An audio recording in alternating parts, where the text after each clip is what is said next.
A nossa mente é agitada. Isso é natural, é o que as mentes fazem. Parar a mente é impossível, e tentar fazer isso só faz com que ela fique mais agitada ainda. Mesmo assim, a gente pode aprender a não ficar completamente indefeso e ser levado o tempo inteiro pela mente. A gente faz isso se observando sem julgar, essa observação que é a base do autoconhecimento que a gente falou no último vídeo. Se conhecendo, uma das coisas que a gente percebe é que às vezes a mente está mais agitada e às vezes menos. Isso varia de acordo com vários fatores, internos e externos. Se a gente está preocupado, é claro que a gente pensa mais do que quando a gente está totalmente relax, pois a gente sente que precisa encontrar alguma solução para algum problema. Isso também é natural, faz parte, mas nem sempre é exatamente o que parece ser. Um dos fatores internos que deixam a mente mais agitada é o sofrimento, que frequentemente é o causador das emoções difíceis. O sofrimento nos deixa com a mente agitada porque a gente não quer mais sofrer. No budismo, o nome disso é aversão.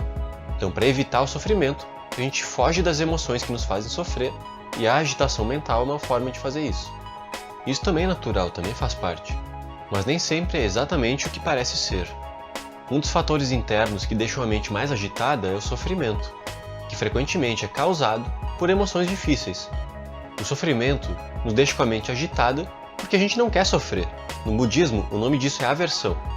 Para evitar o sofrimento, a gente foge das emoções que nos fazem sofrer, e a agitação mental é uma maneira de fazer isso. Veja bem, do ponto de vista da sensação de estar vivos em um determinado momento, a gente sente que o que não está dentro da nossa atenção não existe, porque a nossa atenção é a nossa consciência, é literalmente a parte de nós que está acordada, desperta nesse momento. E tudo que está fora da nossa atenção está fora da nossa consciência, então está inconsciente. Se a gente está totalmente absorto e pensando em alguma coisa, de uma forma que a gente não percebe mais nada além dessa sequência de pensamentos, nesse momento é como se só os pensamentos existissem. Para a nossa experiência desse momento, as coisas que estão ao nosso redor deixam de existir. A gente não está percebendo elas. Isso é exatamente o que acontece, por exemplo, quando a gente está numa aula chata e a gente fica tão entediado que a gente acaba se distraindo. A gente se perde em pensamentos e deixa completamente de perceber a aula. A gente pode dizer que a nossa atenção é seletiva, pois enquanto algumas coisas são selecionadas para estar dentro da atenção, todo o resto das coisas são excluídas dela. E a gente tem a capacidade de usar a seletividade da nossa atenção para se anestesiar, selecionando as coisas que nos estimulam para fazer parte da nossa experiência da realidade, e excluindo as coisas que nos fazem sofrer. Se a aula está chata, prestar atenção nela envolve um certo esforço, e se esforçar causa um pouquinho de sofrimento. Por isso, a gente pensa em alguma coisa mais estimulante do que a aula, e assim, se distraindo, a gente efetivamente está anestesiando o sofrimento do tédio que a aula causa, usando a nossa mente para encontrar uma fuga. Esse é um exemplo claro, porque a gente enxerga isso acontecendo. Todo mundo já passou por isso, pelo menos algumas vezes no sistema educacional perverso da sociedade moderna. Mas esse mesmo funcionamento da atenção pode ser usado para anestesiar algumas coisas mais profundas do que uma situação tediosa.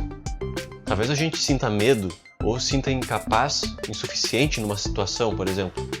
De uma hora para outra, a gente pode observar vários ótimos motivos surgindo na nossa cabeça para evitar essa situação, porque a nossa mente é excelente para encontrar justificativas. Ela encontra esses motivos que realmente podem até ser reais, mas que por si não seriam grandes o suficiente para justificar que a gente deixe de fazer o que a gente tem medo de fazer. E aí a gente dá um jeitinho de distorcer esses pequenos motivos para que eles não pareçam tão pequenos assim. E o problema é que, ao contrário da situação da aula chata, em que a gente percebe essa distração acontecendo, nesse outro processo tem a tendência bem forte de acontecer na parte da nossa mente que a gente não enxerga, o inconsciente, que é feito das coisas que estão fora da nossa atenção. Como a gente viu, se não está dentro da nossa atenção, é como se aquilo não existisse. Só o que a gente percebe é o resultado disso. E a gente realmente acredita que o tamanho exagerado dessas justificativas que a mente encontrou é o tamanho real. E por isso, é melhor evitarmos aquela tal situação mesmo. E dá certo, a gente deixa de entrar na situação que nos dá medo. Mas também perdemos oportunidades que essa situação pode nos oferecer. ficando presos na nossa zona de conforto, alimentando um padrão que nos faz mal muitas vezes. Essa fuga inconsciente também acontece no nível da distração. A gente fica agitado e distraído e acha que é só isso, que hoje a gente está agitado e distraído. Mas na verdade a nossa mente está usando essa agitação para anestesiar alguma coisa que causa sofrimento. Então, mais uma vez, não tem problema nenhum estar agitado e distraído. Isso faz parte da natureza da mente. Mas é importante perceber que talvez a gente estivesse menos agitado se não tivesse alguma coisa escondida por trás dessa agitação. Isso é um motivo que explica por que meditar pode ser tão sofrido às vezes, porque a gente começa a remover essas camadas de anestesia atencional, e aí o sofrimento vem à tona. E como a nossa mente é tão boa em justificar, ela bota a culpa na primeira razão minimamente plausível que aparecer, como a avaliação de que a gente não consegue meditar, por exemplo.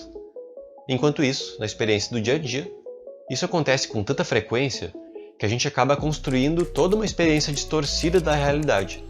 No dia que eu escrevi isso, eu estava exatamente assim, agitado e distraído. A minha mente estava completamente descontrolada. Para falar a verdade, nesse dia foi muito difícil manter o ritmo normal, não consegui nem trabalhar direito. Isso mudou radicalmente quando, durante a noite, aconteceu uma situação que mexeu muito comigo, me obrigou a me conectar com as minhas emoções. Quando isso aconteceu, eu senti que algumas coisas meio difíceis estavam vindo à tona, e só aí eu consegui perceber e me entregar, e expressar esse sofrimento com toda a intensidade que ele me trouxe.